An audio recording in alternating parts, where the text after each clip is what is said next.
Is this is a 20-year-old, no military experience. How in the world does that person get up onto a roof with a rifle and aim it at the former president of the United States and be able to get off maybe 7, 8, 9 shots? So, Trace, the Secret Service model is based on a multi-layered platform, which means that it would take a multi-failure event in order for somebody to get that shot off, meaning every layer would have to fail.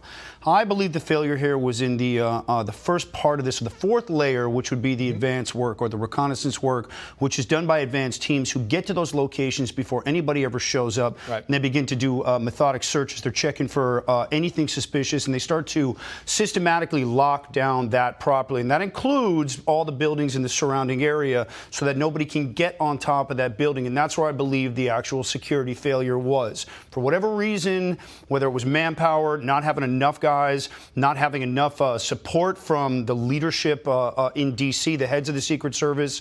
Remember, the security for President Trump is not nearly as robust as the security for a standing president. Trump will have hundreds of agents with him, including support personnel, law enforcement, SWAT teams, whatever backup they need to carry out those operations. So for whatever reason, there was a failure in the advance and the ability to lock down that building. But that is a monster failure. Now, the CS teams or the counter sniper teams who neutralized that gunman, good on them. They brought it. They went as quick as they could. The personal protection detail, less than a second. But that failure at that advance could have killed the president. Dan Bongino said the same thing. Where was the aerial view? Where were the helicopters? Where were the drones? I mean, nobody had an aerial view of this thing. Yeah, there was a lot of technology that was missing. I can tell you with my agency back east, Trace, where I serve as a reservist, we have a half a dozen drones. They're not cheap, but we fly them because they give you the ability to be able to see things, and it's transparent, and you get an incredible reconnaissance capability with them, and they feed back real time, and they're relatively inexpensive. But I want to talk. I agree with Nicole 100%. I mean, the failure here is astronomical.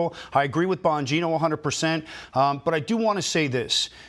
Looking at the footage, I don't know if your director can pull it up, but that footage on the actual beast, the car. Yeah, let's pull that up. Hold on, Aaron. Let's pull the video of Trump being put into the car. Go ahead. Yeah, so the footage, you'll notice there, some of the red flags that are ticking with me really hard, and I'm not pointing my finger at the female Secret Service agents here, but you're going to see one of these female agents struggling to get her pistol back in her holster. You're going to see chaos ensuing here, people running around. They're in a monster chemical dump. It just seems so unorganized. My problem with this here is the inability that for some reason the training to be able to function under stress with this extraction and to get that vehicle out there, nobody's performing under stress, and that's my main red flag here. You've got to get off the X, and that truck needs to be moving. The sniper dropped the shooter. There could have been additional shooters. Get that vehicle out as quickly as possible so that the president is alive. And by the grace of God, the only reason why that round didn't hit him is because he had